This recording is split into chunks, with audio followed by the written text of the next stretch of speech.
What is going on, ladies and gentlemen? I am in my secret underground lair, and we're getting ready to go for a test ride on the Ducati 959 Panigale. Now, let me not make a newbie mistake. Let me put my key in first before I put my gloves on. That's happened multiple times already. And now we're ready to roll. All right, cold start. Here we go. She's purring, baby. Gotta love that purr. So it's a little tricky getting out of this parking lot, but I've managed to figure it out.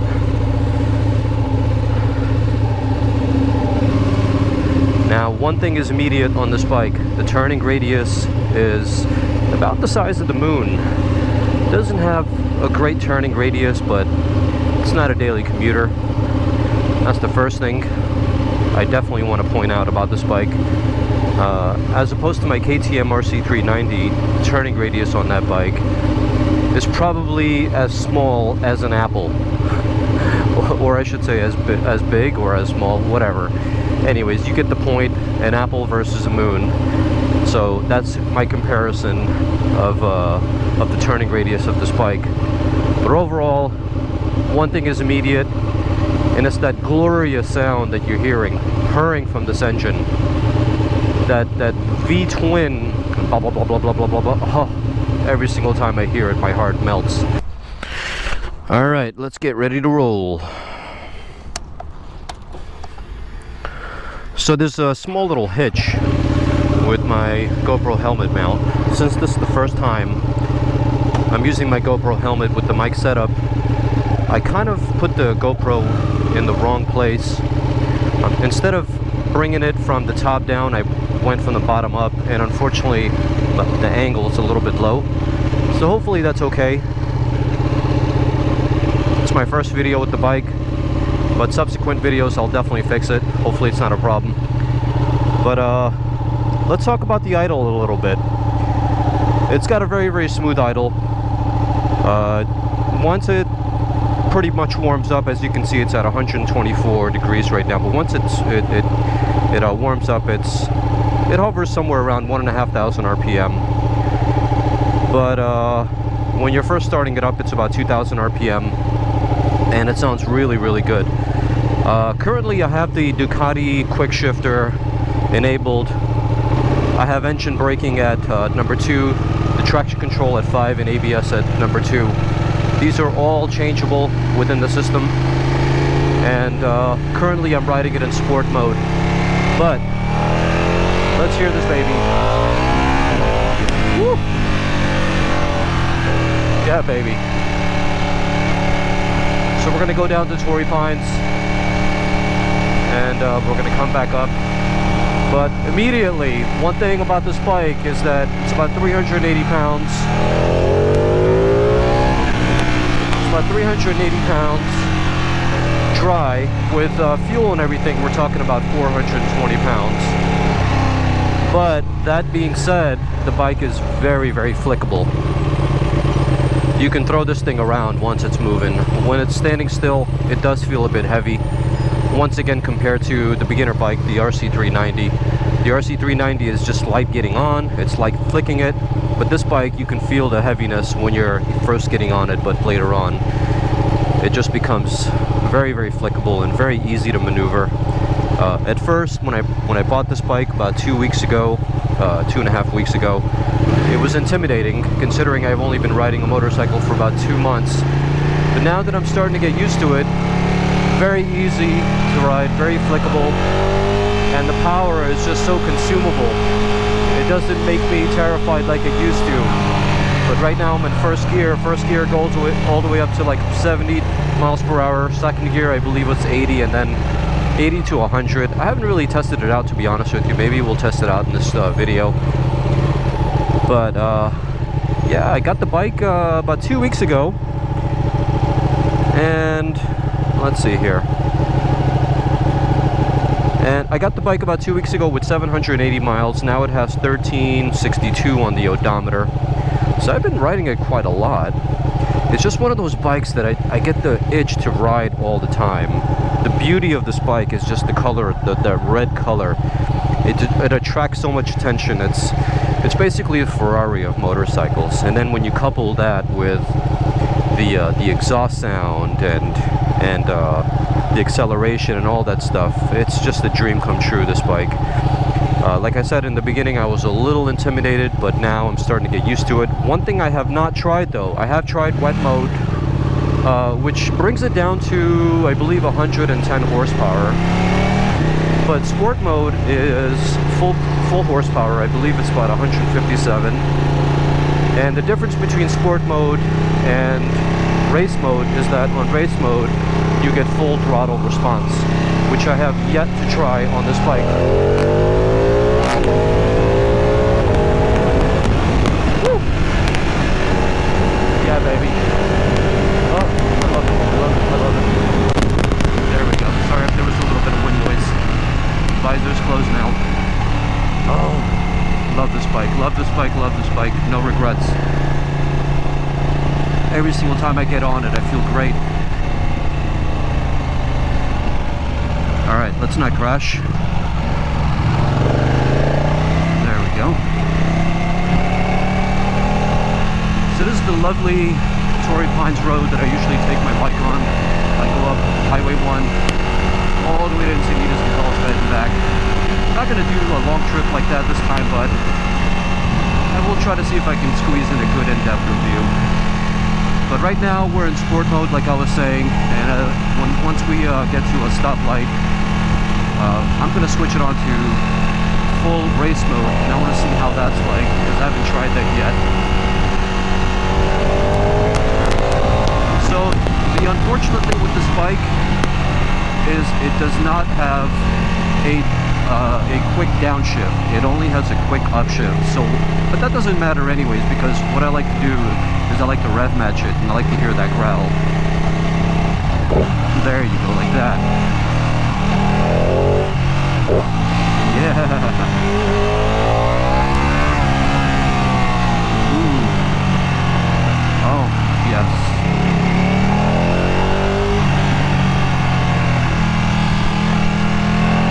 Very flickable.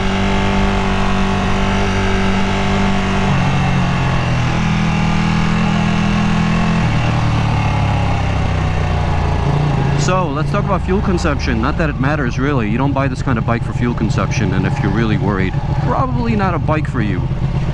But I looked at the averages, considering I bought this pre-owned and I haven't reset it, but the average on this bike is about 37 miles per gallon. That's pretty good considering this is a super bike. It's almost a liter bike. It's about 950 cc. And the fuel consumption is pretty good. It has about I believe it's got a 4.5 gallon gas tank. But the light comes on. The light comes on pretty quickly for me, but that's also because I ride this bike very spirited, as you can tell.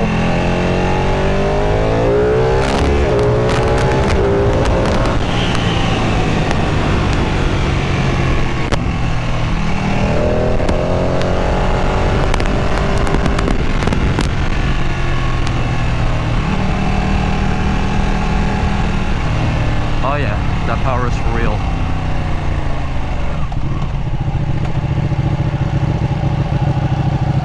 Alright, well, I gotta be honest with you. I'm pretty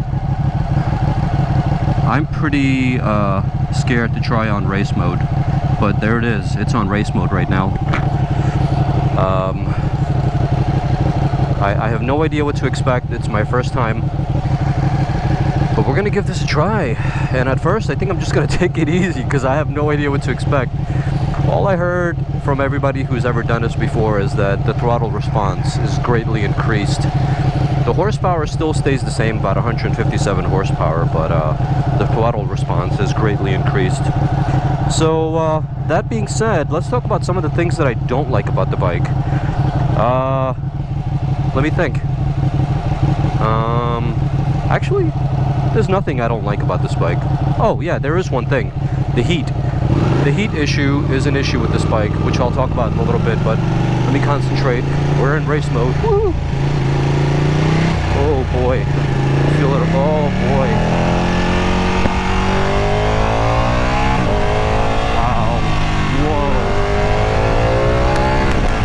whoa, whoa. Okay, okay. Stop. Stop. Stop. Stop. Woo!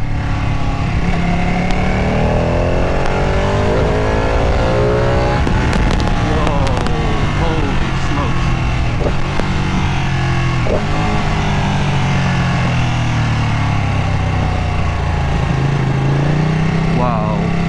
Just a touch of the throttle and this thing just wants to jump. Wow. We gotta get this baby on the highway.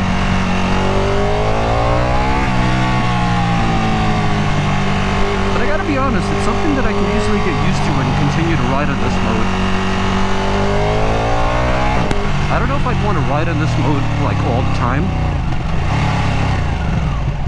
Maybe it's a bit much. I don't know. Let's just find out how this goes. Too bad there's a lot of traffic.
Lots of power on tap. Lots of power on tap. Not disappointed at all.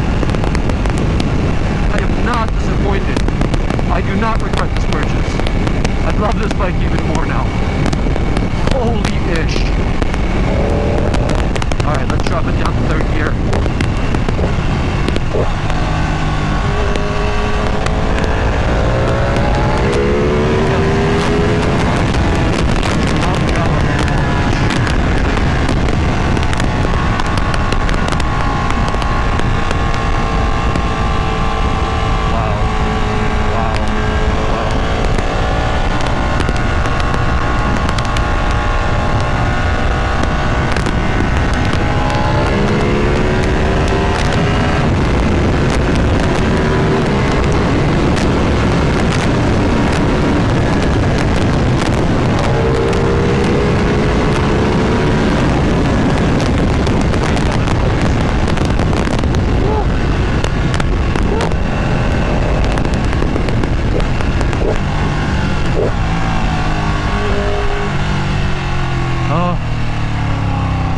Wow.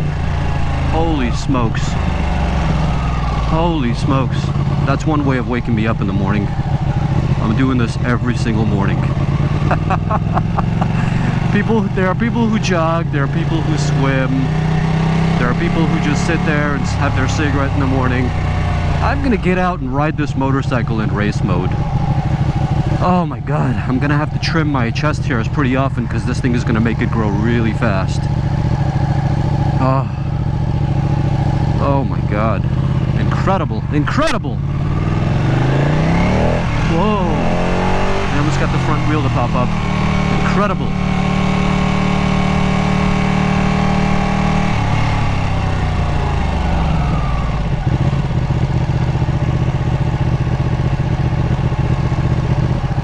Woo! Oh, time to catch my breath. Heart rate is very high right now. Adrenaline is very high right now. Testosterone, peak testosterone. All the vital signs active. Ducati, amazing. Scenery, gorgeous. Surfers, yeah, chilling.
So here she is, my Ducati 959 Panigale. And so here are a couple things I want to talk about. The way I bought this bike is the way you're seeing it. It's fully modded up with everything that I wanted to do myself. We have these gear shift lever guards. We have carbon fiber pieces here, and also on the opposite side. We got the seat delete here. It's an actual Ducati OEM seat delete kit. The brake guard as well. We got this sweet Super Quadro special parts clear cover for the clutch, which looks really cool whenever it's spinning. And then you also have the carbon fiber piece here. We have the tail tidy, which is I think it's made by Rage Cycles. It's pretty complex. It's pretty sleek and aerodynamic, if you want to call it that. But yeah, this is the bike. This is the Ducati. This is what I've been dreaming of for years. I've been seeing this thing on the road and I was like, I want this bike, I want this bike, and now it's mine. And you guys saw me riding for the first time in race mode. Holy ish, this thing is amazing. So when I got the bike, the first thing I did was I changed the oil, and I also changed the clutch and the brake fluid. So after I did that, I felt a lot more comfortable riding the bike. But enough about me talking. Let's get this baby back on the road and finish off with this review of my beautiful 959 Ducati Panigale. Alright, ladies and gentlemen, back on the road. So before we get back on the road, I do want to point out one thing. I have a couple of mods that are going to go on the bike, which are going to go in subsequent videos. I'm going to be recording that. The problem with this bike, and the only thing that I don't like about this bike, is that this side, and the seat gets extremely hot. It almost feels like I'm riding an oven. And that's just one of those things with the Ducati Panigale series, is that they get pretty hot. It's the price of ownership. It's the price of riding this kind of legendary Ducati SuperBike. And that's what they're known for. They're just hot bikes. You accept it or you don't. Well, I accept it, but I'm doing something about it. So I bought a heat shield from this website. I think it's called Ducati Spacers, and I'll do a complete review of how it works. But this is the before video. Let's just consider this the before video. It gets very hot. The temperature right now on the motorcycle is 208 degrees. But right now, if I take off my gloves and I touch this, it almost feels like I'm putting my hand inside of an oven. And the heat in the seat feels very warm as well. So on a warm, really hot summer day, the bike is not very comfortable. So I got the heat shields that are going to go here on the other side, including under the seat. I have frame sliders coming that are going to go here and on the other side. And I have front and rear axle sliders that are also coming up that are going to go on the install. And aside from that, I'm going to do a couple of other things. Aside from that, I'm going to do a couple of other things. I have clear tape protection that's going to go, I believe, on the tank, on the side panels, including the front. So this way, I can protect the bike from little stone chips and, you know, scratches and stuff like that. And then I also have a decal set that's going to go right here. I'll post a link, or I'll post a picture of what the decals are going to look like, or I'll just make another video and show it to you guys. I'm sure you guys can wait. And the decals also go here, and it's just kind of like my way of personalizing the bike. But anyways, all that said, one last thing that I plan to do with this bike, which I don't know, I say that now, but maybe it's going to happen. Maybe I'm going to add more stuff later on. But the other thing I'm probably going to do is change the adjustable suspension on this bike. So the forks are able to be adjusted, and so is the rear shock. We're going to get that adjusted to my height. I'm a rather short-statured person, hovering somewhere around 5'5", 5'6". And maybe this is a good thing that I point out, because there are a lot of you who are my size, and you're wondering if you can handle a bike like this. Well, I'm telling you, you can handle a bike like this. Don't be intimidated. Anyways, let's get going.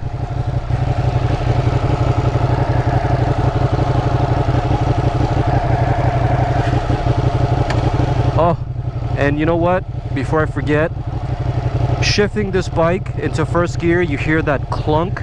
It's a very satisfying clunk. I know this because I have my KTM RC390, and with my KTM RC390, it just does not feel the same way that this bike does when you're putting it into gear or revving up into a or whenever you're shifting into a higher gear. But this bike though, it's amazing. And of course, as you can see, it has, oh wow, what an amazing bike, what an amazing company, what an amazing feeling. The feeling this bike gives you is unreal. I don't know if you've ever ridden or ever been inside of a Ferrari or a Porsche or a Lamborghini. You know, these things cost a lot of money for a reason. It's the feeling that they give you. You can ride an old four-banger or a V6 engine, you know, just the daily driver. When you hop inside of, let's just say, something of a more premium class motorcycle or a car, there's a feeling attached to it, and you get that feeling when you're riding this motorcycle. And the attention you get from it, I mean, everything just boils down to like an amazing experience, and that's what I love about this bike. Now, that said, I didn't buy this bike to get attention. I don't really need it, to be honest with you. It's not why I bought it. I just crave the power. I got my RC 390, and I said to myself, whew, it's a great little bike. I'm going to take that, and I'm going to track it. But I want a weekend warrior, but unfortunately the weekend warrior situation doesn't work out because I ride this bike almost every single day. My RC 390 is kind of getting ignored at this point, but I'm not really that worried because I'm tracking that bike on the 20th of September, which should be a whole lot of fun. I'm really looking forward to it, but I'm also nervous as hell because I have no idea what to expect. We shall see what happens though. Let's see. Oh, that lumpy idle.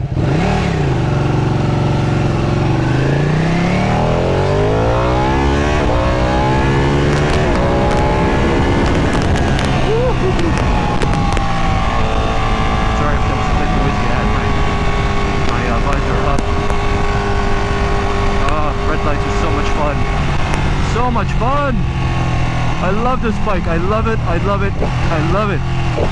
those epic downshifts with rev matching. Well, I'm doing it myself. But ooh, this bike is so addicting. Get one. You will not regret it. Get one if you can afford one. Just buy it.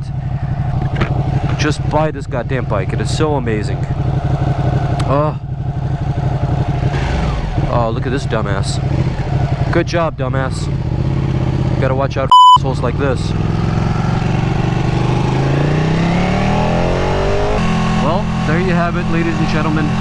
My personal review of my Ducati 959 Panigale. Oh, and one last thing I forgot to mention. This bike is a 2016 model. Yeah, the guy who bought it never rode this bike. He was a truck driver.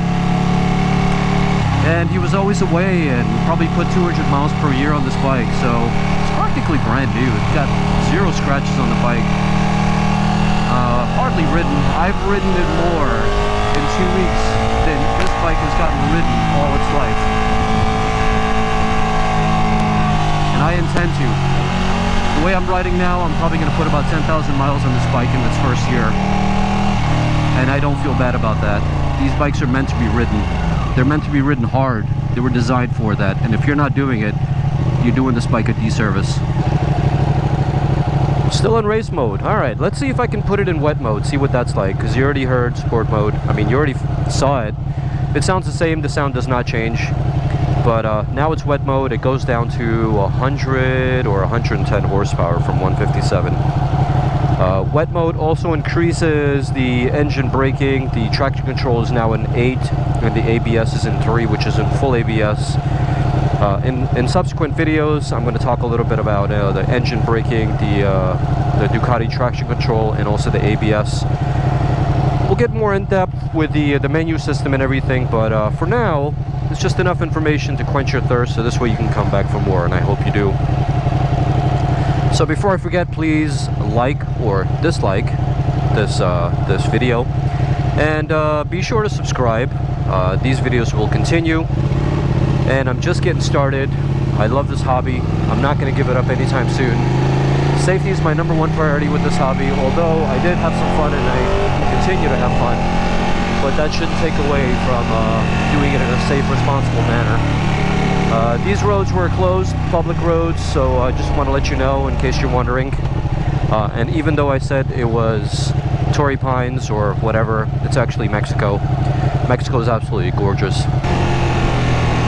Alright, wet mode. Wet mode is not very intimidating. You still have good throttle response, but it doesn't feel like it's going to rip your face off like sport or race mode. Sport and race mode definitely rips your face off when you punch it, but no wonder they call this rain mode, because they want you to drive it less spirited and more with the electronics on and everything.